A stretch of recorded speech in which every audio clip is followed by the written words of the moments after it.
NERDSoul. Woo! Ha ha! Late LK at OneYoungsta holding it down. Read that StreetGeek and NERDSoul. What is up, my people? Today, oh yeah, coming with another wonderful episode of Doppio Dope. We missed a week or something like that, but anyway, we're here. We're gonna probably do 2 episodes or something because we gotta break stuff up. But yo, the co-host right here put me on to something. I was like, hold up, what? So before we get started, to my left or right, depending on how this switches things, Clement Bryant, what's up? What's good, man? How's it going? Not bad. Surprise. Yeah, man. Like this corona timeline is throwing all kinds of things. Bro, 2020, just 2020, like, hey, man, like I'm just kind of like, the last week or so has been weird for 2020, man. Like, we'll get into it because this is kind of an emergency kind of assembling of the show. But like last weekend, Len Shelton and Fred Willard died in the same weekend, and so that was a big thing. And I was like, I worked on one of Len Shelton's films, so like that kind of hit me really hard. But even like this COVID thing, I'm just like, 2020 is kind of wilding out, man, and yeah, I mean, it's just like in a crazy way. It's like we started the year with Kobe dying, Kobe's death, and then Parasite won Best Picture, and then even before we got into 2020, COVID was slowly creeping towards our country, and so now, right, we didn't even know about it at that time. Right. And so, like we said, like we lost Kobe and his daughter. And so, and then, February, we get into Oscars. Like it tripped me out when I saw the timeline of this year so far. Oh no, what's the little man doing? He's bugging. Don't worry about it. Oh, that's all good. That dude, he heard about the Ruby Rose news and he been going off ever since. But yeah, I mean, it's just been 2020 has been crazy. So like you said, the Ruby Rose news, man, we should get into that because like wow. Like and I was talking about 2020 because this is like pure 2020 energy, right? And so random and like huh? We never even knew there was anything wrong with the show. Like, I mean, now, I'm not going to front like I watched the show. I didn't. But I never heard anything in the news like, production is halted. People in the trailers are fighting against each other. Producers don't like the actors. The writers are mad. And so I didn't hear any of that. So I'm just assuming, no news is good news. Well, I mean, hindsight, I know hindsight is 2020, but like immediately when this news broke, everyone started speculating why, because this isn't like a side player is leaving. This isn't like, this is the main character. She's the like, main. She's essentially the show is done. I mean, it just got renewed. You could recast. I mean, you could. They're gonna recast it, but it's like, should you? I mean, think about the people that love the show. That, but also it's like, and I was having a conversation with a really, really good friend, like a close friend, and she was kind of like, I feel like this. I kind of feel like the Arrowverse shows that kind of ran their course, but also Batwoman is a big show for them because it's like it's their kind of way to link Batman with, with the Arrowverse, leading into Gotham, leading into Robin, that side of the DC universe, and also telling the story of someone who is gay, and that's a big part of who Katie Kane is. So it's like it's weird, man. Like this news kind of reminds me of the whole Ed Norton Hulk situation back in the day. Okay, because he was the starring character. Yeah, he was the lead. Starring character. Yeah, and people were like, well, what are you going to do? Will you cast him? Like, what are you... And it's weird because to your point, yes, I do agree. I feel like the Arrowverse has run its course. Black Lightning is the only one that I still think is worth watching. What'd you say? What'd you say? Which one? Black Lightning. Yeah. And it's the only one that I think is still worth watching. But Flash, I left after season 2, season 3. I think. Oh, you left that early? I'm trying to think. No. I hung on for season 3. I think at season 4 is when I started getting spotty, and then I was just like, I'm out. I haven't watched Arrow in the longest. It's because it just got way too melodramatic for me. But I will say, with that said, the people that love it, great. For me, Arrow season 1 and 2, Flash season 1 and 2, top notch. I had a lot of fun. I love those episodes. After that, it's been diminishing returns for me. A whole lot of diminishing returns. But I know people love them, so I'm like, whatever. Hey, I guess everything's all good. Right. Because I know I love Black Lightning, and there's people that don't watch that. You know what I'm saying? So I'm just like, whatever. I mean, I guess everything's all good. And then to hear this, it's like, whoa, I guess things are definitely not all good. I guess things are. Yeah. No, I was gonna say. I meant to say Kate Kane earlier. Like I'm kind of a little bit of a stand for Katie Keene, the show, the other Berlanti show, the other show that's going on because it's Riverdale. So, but sometimes I get those mixed up. But someone like Kate Kane, it's interesting to see this news, especially because I think Ruby Rose was such a fit for the character that it made sense.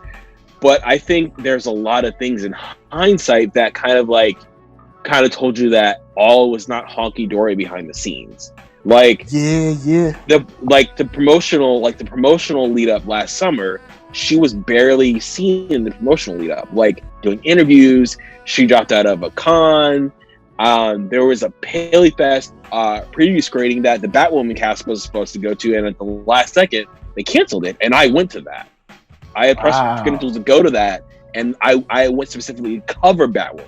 So because I had the Black Lightning podcast with the DC TV podcast group, so I went on behalf of them. And so it was like the week of, the day before, 2 days before, they canceled it and replaced it with Dancing Drew. So I was like, or something like that. I think Dancing Drew might have been a part of it, but so that was also, so I'm like, but also there was she got a lot of crap when she was cast. True. There was a lot of things behind the scenes, that in hindsight kind of adds up. It kind of adds up a little bit, because it's a little weird to not have, and speaking from the marketing play, I work on broadcast TV now, so it's it's always about the star of the show. It's always about the person who's the lead role. The lead role is a lead role for a reason. So it's if she's not, if your lead isn't doing a lot of press commitments, it's already what's up? Yeah, especially if the lead isn't sick, or the lead isn't, I don't know, there's a life, say a family member isn't passing or something like that. It does seem strange that it's like, well, why isn't it a lead here? Right. So, I'll give you that. It's a shock, man. Literally, I'm sitting here at work, and I'm just going about my day session at work, and literally my DMs start going up. My DMs start lighting up, and I was like, "What's going on?" And then people they're like, "If anybody know, Clement know." No, it's not. Well, I mean, he was like, "Well, I do." No. I'm just playing. But everyone was just I was like, "What happened?" And then it was Ruby Rose, and then I was just like, "What happened?" Yeah, because she's trending. She's trending, and I was just like, I looked and I was like, "Whoa, hold up," because you look and you're like, "Oh, hold up." So, Batwoman star Ruby Rose exits series ahead of season 2, and it makes you wonder. Okay, well, had they even started filming a season 2? No, they haven't. I know there's no way they could have because of the. So then, in that case, at least that's good. I guess they could do a clean recast. It's weird because it's a show that, it wasn't for me. Like, I saw the trailer and was immediately like, I'm out. So it's I know there's people that loved it. So this got to be hitting them like a ton of bricks, because it's like, yo, what y'all gonna do without Batwoman? Because the show is called Batwoman. Right, and I think you're talking like some people why it wasn't for you, and I'm not saying this is your reason, but like I was just looking at the news on Instagram, and a lot of people were talking about the dialogue and how the dialogue was very, very self-aware and very woke. It was like very woke about like female empowerment and like that, and there's nothing wrong with that.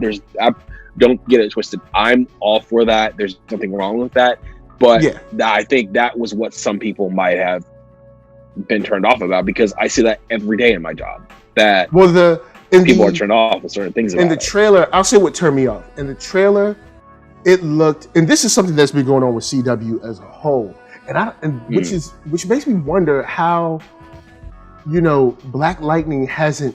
It does, but it doesn't. It looks like the shows are getting cheaper. That's the first thing I noticed in the trailer, and I'm like, but at the same time, Black Lightning doesn't try to do a lot. They be like, look, we're gonna stay in this one room. So maybe that's why. But Flash has started looking cheaper. Arrow has started looking cheaper. Supergirl has been looking way cheap since season 2. And so the first thing I noticed in the trailer, I was like, yo, man, I think they stretching themselves too thin. And then Ruby Rose, I wasn't sold on her as an actress from before the show. So before the show, I wasn't even feeling her. Wait, did you see John Wick 2 then? Yeah, and I wasn't feeling her in that. I was like, really? I feel you could have replaced her with anyone that looked like her, and it would have been just as good. Interesting. Like I wasn't impressed by, like, I thought the character was cool, but I didn't think she brought anything to it that some other young woman couldn't. Right. But I was like, yo, look, it's your job. Yo, you an actress taking a job. You better get that money. Do your thing. So do the Batwoman thing. And I'm like, I'm a big action guy. Actually, being a big action guy is what kept me on Arrow so long, because even though Arrow got melodramatic and way corny with too many cooks in the kitchen, I'm like, yo, man, there's like 100 people on the team now. But anyway, their fight scenes were always on point. And I think that's a good thing you bring up, because of Black Lightning's fight scenes are really good. Like, like the fight scene. I'm not sure if you're up on the show, but like the fight scene between Gravedigger and Black Lightning this season was really, really dope. Yeah. So I'm definitely up on that. Right, but also I like what Ruby Rose did with the character, especially when they had that Elseworlds crossover. When you first saw her, before she even got the pilot announcement, before she got the series announcement for the show, I really dug what she was thinking. I was like, okay, this feels cool. Maybe not exactly what it is in the comic, but I'm like, okay, I can vibe with this. But I fell off of it, and not for any specific reason. Maybe I got busier at work, and maybe just because like now my job is watching TV for a living. I literally have to watch every episode that I do. So at the end of the day, I'm like, I don't know if I can watch any more TV, but it's like, and I fell off of it. So, but it's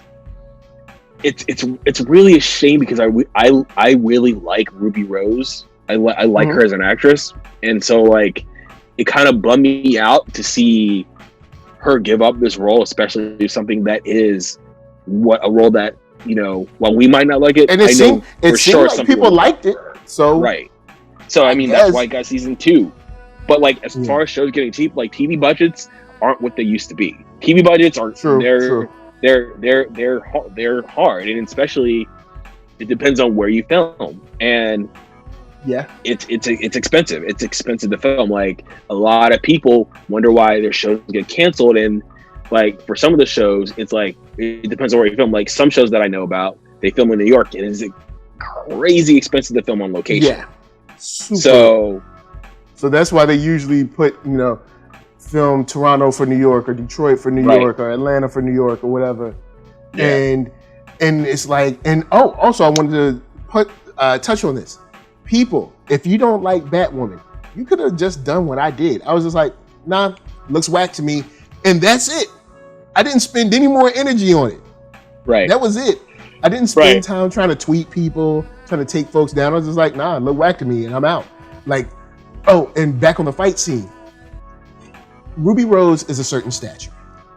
Right. And to see her throwing these guys, I was kind of like, all right, after Wonder Woman and Black Panther, you can't say that you can't find women that have a certain size that look like they can handle themselves. Like they've got look like they can take somebody down.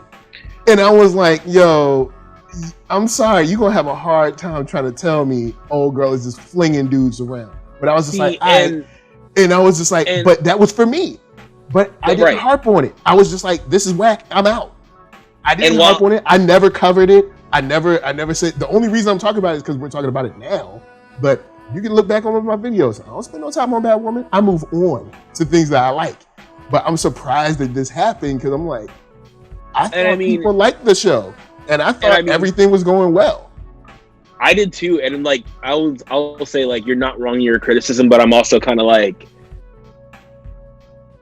I try to suspend a little disbelief when I'm watching a show just because,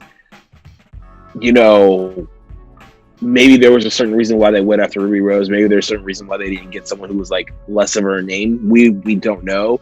But also, it's like, who knows what it is. And maybe she wanted to put more muscle on. Maybe we don't know what the extenuating circumstances are. So like, I try to like, and I understand all of that. Right. But when you do that, you can't be mad that someone says, she don't look like she can beat up my little brother. You know what I'm saying? It's like, but I mean, I will say, she doesn't look like she can beat up like a 13-year-old kid. But I'm saying, I do know women who are like, well, I know women who are shorter than me though. I mean, yeah, but like, I personally know women who are like shorter than me that would kick my ass. So it's like, or smaller than me who don't have that. So because that's where I'm kind of like, beating you up and throwing you across the room are two different things. Right. Knowing certain pressure points, knowing certain bones that are weaker than others, knowing how to fight is different than lifting a man approximately 210 and putting him over there. Is different. I will say though, it's like the Arrowverse thing is like, it's interesting because I just watched Stargirl, the new Stargirl TV series, and so it's on DC Universe, but also the series premiere is on tonight on CW. So basically what they're doing is it'll go on DC Universe, and then like the day after it'll go on CW. And so like it's kind of sad for me for this news that hit on the same night that Stargirl is premiering, because I would hope that the Ruby Rose news doesn't detract from that, because Stargirl was technically. And you were telling me about Stargirl got some stuff with it too. My point was like, it's a really good show. It's a real, like, I was watching it yesterday and I was surprised that like it feels like a movie. It feels like a movie. Like the first episode feels like legit like a movie, like a coming of age movie. And I was like, wow, this is different. So nice. And I say that because I wouldn't want this news to detract from what they're doing with that show, because I think it's actually a pretty good show. I was surprised. And so that's all I say what's going on. So I think it's like Arrowverse adjacent, because it was covered in the Crisis crossover. Oh yeah, it's on a parallel Earth. It's on a parallel Earth in the Arrowverse series. So like it's Arrowverse adjacent. Okay. But yeah, man, it's this news, man. It's surprising. Because I mean, surprising. Surprising. It's rare that it happens. I think it happens more in film than it does on TV, and it's just weird to see. Like, I mean, imagine if you know, Sam and Dean were like, you know what, we out. Like, huh? Right. They would. Or if what's the girl that played Nancy Drew? She was like, yo, I'm out. Or if you know, any of those CW, or even, you know, outside of CW, you know, like, it just seems weird because it's like, it's your show. Like, if you don't like this show, then that says a lot about this show. Right. Or, like you said, it could be mounting pressure from social media, people like dogging her and stuff. And I never really got that, because I'm like, well, I mean, she's just an actress taking a job. You know what I'm saying? Honestly. Like, and all of my issues had to do with sort of behind the scenes. Like, I mean, yes, I had an issue with her size, but that really deals with the casting. Like, they should have casted someone else. Right. And kind of like I said, after Wonder Woman and Black Panther, you can't tell me you can't find muscular women that can fight and that look like they are physically imposing. And I'm not saying they have to be like as big as Zangief on Street Fighter. Like bodybuilders kind of thing, yeah. But they look like they can, you know, tussle a little bit. Like, okay, the movie, oh man, Charlize Theron, it's in the 80s. She's in Russia. Atomic Blonde. Atomic Blonde. The reason that works is because Charlize Theron is tall. She's like standing over people. So it looks like she can take a little more pressure. I think not only is she kind of slim, but she's also short, which kind of like makes it work. Because even though Charlize is slim, she's tall. So like she stands over these guys. You know what I'm saying? It kind of helps a little bit. Because even this, like I mean, because someone did say that she dealt with like depression and stuff before this. So this might have added to it. I mean, I doubt we're going to get a reason for why she left. No. Outside of creative differences or something like that. I mean, but we probably, because such is so rare, there will be reports that come out. I wager that there will. But I mean, I will say this, as someone who does deal with anxiety, taking a job is not just taking a job anymore, especially for something as high profile as this. Okay. There's the job aspect, but there's also being away from your family, because it does film in Vancouver, I think. There's being away from your family. There is dealing with being the face of a show, the increased work schedule, because let's be like, she comes from film and she did Orange is the New Black, so it's kind of like doing a primetime TV schedule is something completely different. And then you're dealing with the celebrity aspect, the fame aspect, and then also trying to keep your body a certain way because you're a hero.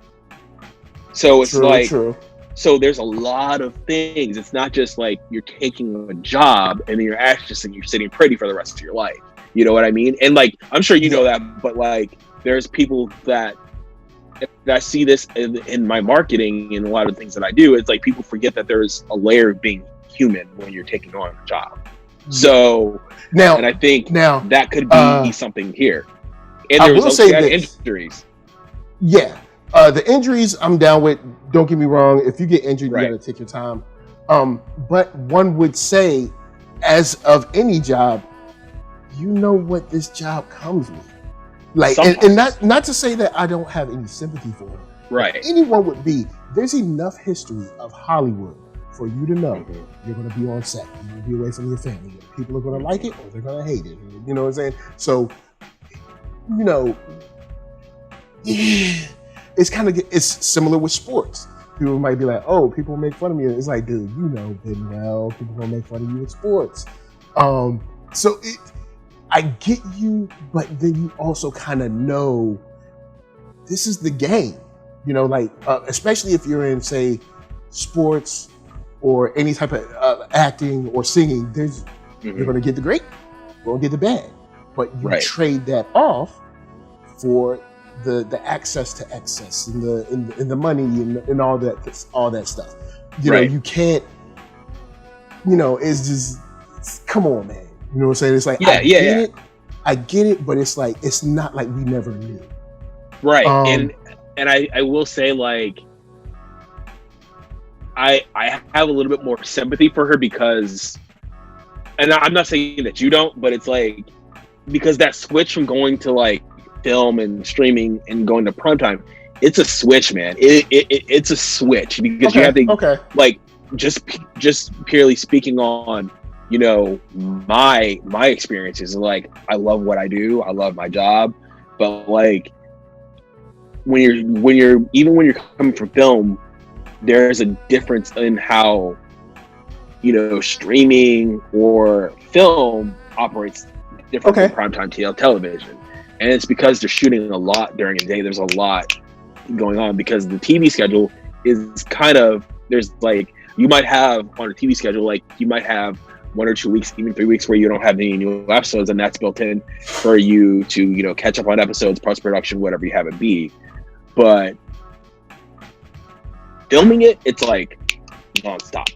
So that could have been something, but at the same time, maybe she didn't know what she's getting to. Who knows what the issue is? It's just kind of like, it's a bummer for me because I think there's young girls that really looked up to her for this role, but also because she also is, you know, LGBTQ, there is that part of it. So I think, I don't know. And so it's just going to be interesting about who they're going to get for season 2 and basically the rest of the show. And I don't even know where to start. I don't even know who would be able to a certain degree, do it.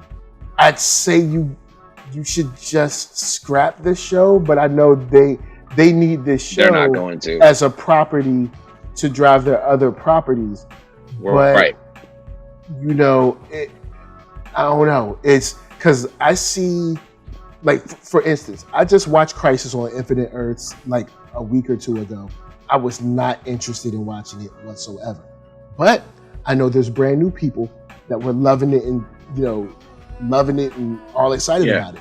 So maybe it is time to either drop a show or go in the lab and retool, because a lot of the people that originally started loving your stuff are kind of phasing out, and now you're getting new fans. So maybe this actor leaving is a good opportunity to be like, okay, cool. Well, most of our fans that started with us are bouncing anyway. Now we can retool everything and change it for, you know, maybe this is a blessing in disguise. Maybe. But also there's the shows that, you know, if it ain't broke, don't fix it. It is working, like Black Lightning. For the most part, Black Lightning is different, but it's kind of like in its own, because it's Celine. Because Celine McKeel has a handle on what's going on. Whereas something like Flash, I kind of started fading out on Flash in between like season 4, season 5, but I kind of kept up with it. But season 6, pretty good. Like, but that's also because they have a new showrunner who's, I think he's been involved in the show for a while, but he's the showrunner. And I will say, like, some of the stuff that they're doing on the Flash has got me re-interested in the show again. Has like reignited my interest in the show. So season 3 is where I was like, bruh, come on. Yeah, I was like, come on, we gonna do this again? Right. And then I think I watched a little bit of season 4 was the Future Flash, right? That was that season 4? I remember. I think that was season 4. Season one was Reverse Flash. Season 2 was Zoom. Yeah. Season 3 or season 4 was Savitar. Yeah, Savitar was the season where I was like, come on. Like, I was like, and that's when I started like, and similar with Arrow, when they started going to League of Assassins and all, I was just like, and when Laurel started being a hero too, I was like, all right, man, look. I kind of had the feeling they were gonna do that with you're talking about with Earth 2 Laurel. Yeah, I was just like, even the first Laurel that was like, I was just like, with all the buckles and stuff, like, not only like is her character like wrapped in melodramatics, but now she got a wax suit too. Like, y'all couldn't give her a sweet suit. I was like, man, look. I was like, all right. So then that started going down, and that's what worried me about Black Lightning season 2. Season 2 came out, and I was like, oh, why are they still cooking? But like you said, Celine is separated from that. Like Celine, and that's what it's like, and that's the difference. And Mara Brock-Akil, they're both separated from all this like. But that cheesiness. I mean, and it's like I'll say this, but like that was even when I think that's the whole reason why they tried to put Black Lightning on Fox to begin with. Back in the day, it was supposed to be on Fox, but because Fox didn't pick it up, Berlanti brought over to CW because he knew. There you go. But like I said, Celine. Like I know a couple writers on the show, and like he said, Celine keeps it like locked because that's what he's about. But something like Flash, where I think season 4, I looked at it. Season 4 was when they had Neil Sandilands as the villain. I think his name, I forget what his name was. Devo. I'm trying to remember what his name was. Wasn't he floating in a chair or something? Yeah, he was floating in a chair. Yeah, he was. Because that's when I was still dwindling. I think I watched like 5 episodes that season. I was just like, yeah, Devo. He was Devo. That's who it was. Thinker. And then last season you had Chris Klein as the villain. So it's kind of like I kind of started filling out there, but it's like I think, and we compare it. I know this is films, but with the MCU, some people might have felt that fatigue of having 22, 23 movies over 10 years. But what the MCU does, the MCU figures out a way to make things relevant and out of it. Like they don't think about it as comic book movies. And also they play in different genres as well. Right. Because like Thor's like space opera.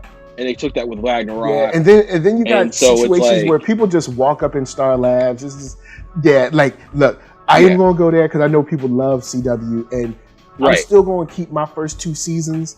I love those. Outside of those, it's crazy. I was surprised that, and I'm glad you said that Black Lightning was supposed to be on Fox, because every time I see it, I'm like, Black Lightning is not a CW show. Like, those black women are not the quintessential black women that CW casts, ever.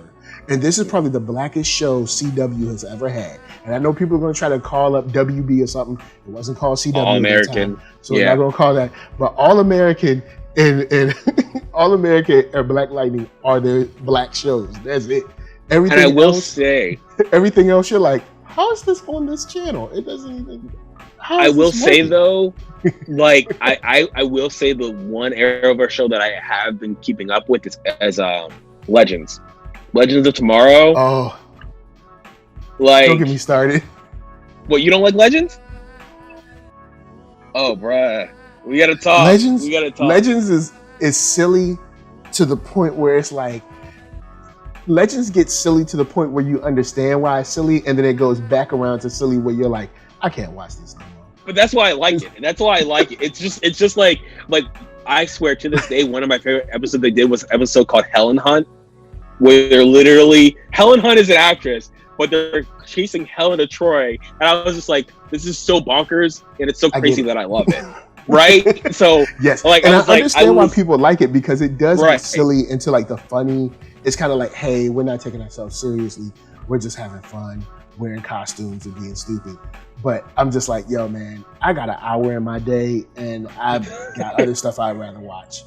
I will say 42 minutes or whatever. Right. Like I will say, like, Agents of Shield or Legends of Tomorrow has the Agents of Shield problem, where its first season was a little rocky, and then after it, bang. Yeah. Like season 2 got in, season 3.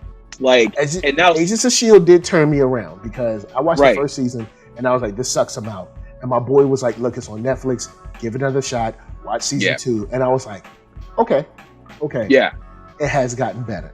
I think season 3 and 4 were probably the strongest, but I was like, you know what? You're right. It did get better. So now with League of Legends, Legends of Tomorrow, I think they did a good thing in going like whimsical and silly. Right. But it's hard for me to spend my time watching. Now, if I'm like just have it on while I'm doing something, where it's just background noise, cool.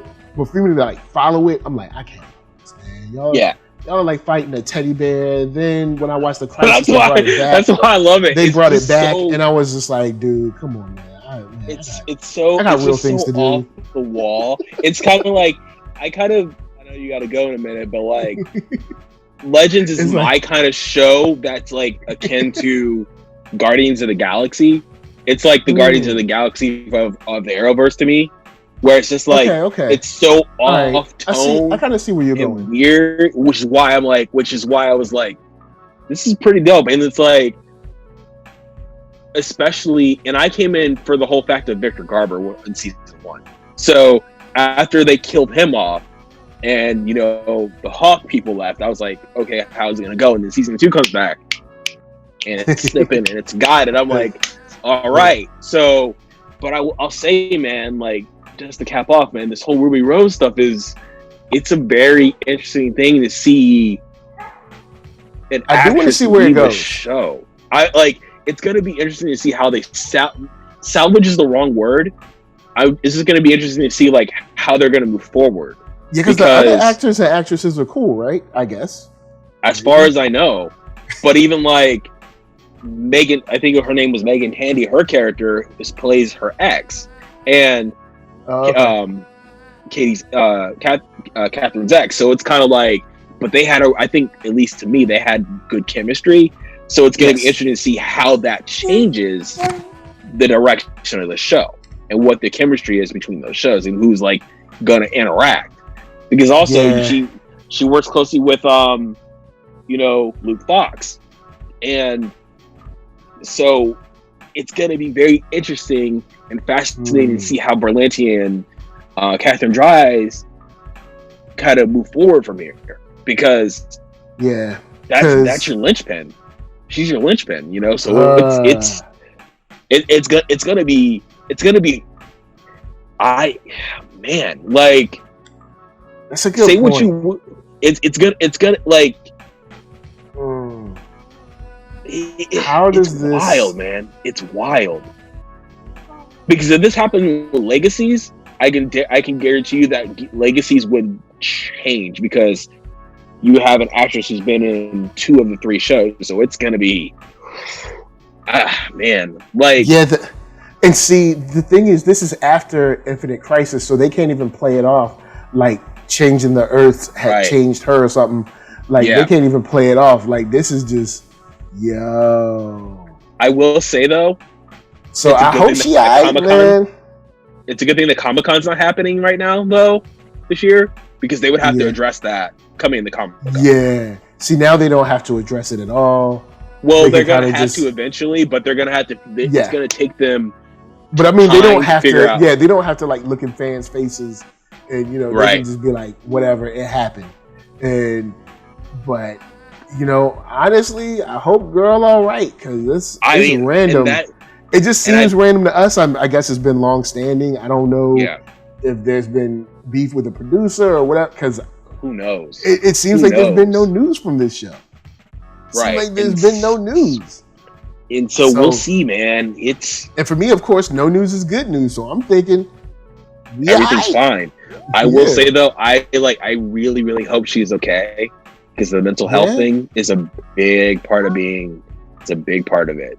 So, and I think that's just something that we have to remember. It's like, it's kind of like, I see people laughing about it online, and I'm like, dude, like, we don't know what the story is. Yeah, we don't know what the story is. We don't know what we don't know. Yeah, because I guess it's got to be something serious. Because I mean, it has to for you to leave a show that's your show, right? I guess it's got to be a big deal, or maybe it's the other way around. Maybe she's been fired, but they're treating it like she left. I don't know. We don't know the whole story. We don't know nothing until so now we have know to like the whole either story? Speculate or just kind of try to parse together interviews and stuff and try to figure it out. But wow, like be easy with it. I think I can't imagine like Scooter leaving Black Lightning. You know what I'm saying? Or Scooter. Scooter who? Scooter he was Scooter on Living Single. you Jeff Jefferson. You're talking about Your boy Jeff Pierce. I had to go back. I had to go back and I was like Scooter. It was like I had to kind of change go into like my other brain. But so man, or Oliver leaving, or Barry Allen leaving. It would just be weird. Anyone in like say the top 3 would be strange to leave. Yeah. So, but at least if Cisco bounced, you could be like, you could kind of be like, oh, well, he was vibing and he became part of the vibe force or something. I don't know. But also Cisco's story has been like, but he's also been on the show since season 1. Same thing. So he's always been there. So like, you could change it up and be like, okay, he went off to do whatever and blah, blah, blah, and he came back or something like that. Or the same thing with like Keenan Lonsdale. Like, he's not on the show, but he still comes back every now and then. So it's like, I don't know, man. It's just, I think as someone who generally liked what they did with Batwoman, I'll say like I'm a bigger fan of what they did in the comics, but I didn't have a problem with what they did for the most part. So yeah. And see, I know people that love the show, so I'm like, right. Like I said, I hadn't heard anything crazy, so it seemed like no news is good news. So it's like, why is she leaving? So that's going to be, of course, that'll be the story now. Like, why did she leave? Or did she get fired, or what? Or was it a combination of like they weren't, because I feel like the only thing we're probably going to get is creative differences. We'll probably get that. Like, I mean, they put out a whole they had a whole thing ready to go. They had like, it's still trending. Which makes me wonder how long she's really been gone. Like, like, did this happen yesterday, or did this happen last month? Like, I mean, and like this joint just getting to us. Here's the thing. Oh man, it's like I'm looking up, like they say they had it. WBTV and CW and Berlanti Productions thank Ruby for her contributions to the success of our first season. I wish her all the best, said in a statement. The studio network are firmly committed to Batwoman's second season, a long-term future. And we, along with the show's talented creative team, look forward to sharing its new direction, including the casting of a new actress and member of the LGBTQ community in the coming months. And then Ruby's end. That's weird for them to pull that out, but I guess they wanted the goodwill energy from the LGBTQ community. Like, sometimes I feel like people. Well, I don't even feel. I know. Like, companies and stuff be using LGBTQ, like, try to, like, they be trying to get a boost. They be so many people be clout chasing that community. It ain't even funny. Because I'm like, why did that statement even need that? They're like, remember guys, we're the good guys. Remember guys, we be our friend. It's like, dude. I tell you, like, unless it comes out that they fired her, because then it's gonna be a whole storm of like. So maybe they trying to like get that shield ready. Like, look, love Ruby y'all. had a statement too.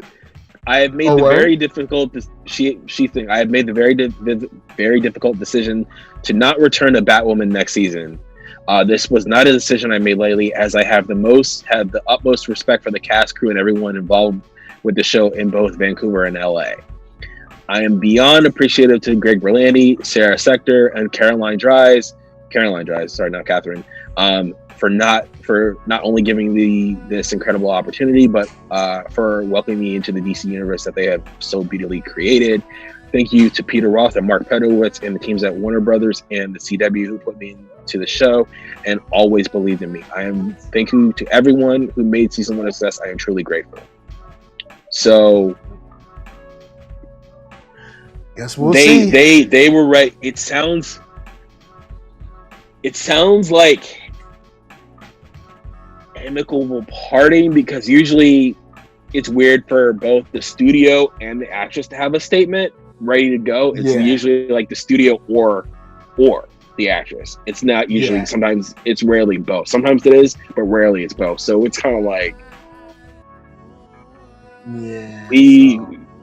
it might be something where she just didn't want to do it anymore. Yeah, and true. Knowing Greg is you talk to Greg Berlanti. Greg Berlanti, from what I understand, is a good dude. So it's kind of like, yeah, like we haven't heard anything crazy about him either. So right. And I mean, we've heard other things, other drama behind like Flash with, you know, Andrew Kreisberg and so on. But like, but nothing that this is something completely different. So nothing like seems like a main lead actor or actress just leaving. Yeah, you know? There's. I just hope she's all right at the end of the day. Yeah, I know it's all about it. I just hope she's all right. Yeah, it's like, you know, it's like there's two levels of this. One is just a level like, yo, somebody left the show. And then the other level is like beyond that, hopefully she good. Hopefully to be good, she had to leave the show. So she left the show and she fine. But with that said, guys, holla at us. We'll holla at you down in them comments. To my right or left, I don't know where this video is going to be at. I don't know where it's going to go. Clement Bryant. Hey, y'all can find me Twitter, Instagram at Clement Bryant. Sorry if I messed up any names. I've been working since 9 a.m. or 6 a.m. whatever. I don't even remember anymore. But like today was a busy day. Let's just say that. So where can they find you, bro? Man, NERDSoul, Facebook, Instagram, Twitter, all them places, podcasts, Spotify music, all that jazz. Of course, from us to you, we say thank you for watching. Let's squat up in them comments and peace. Peace.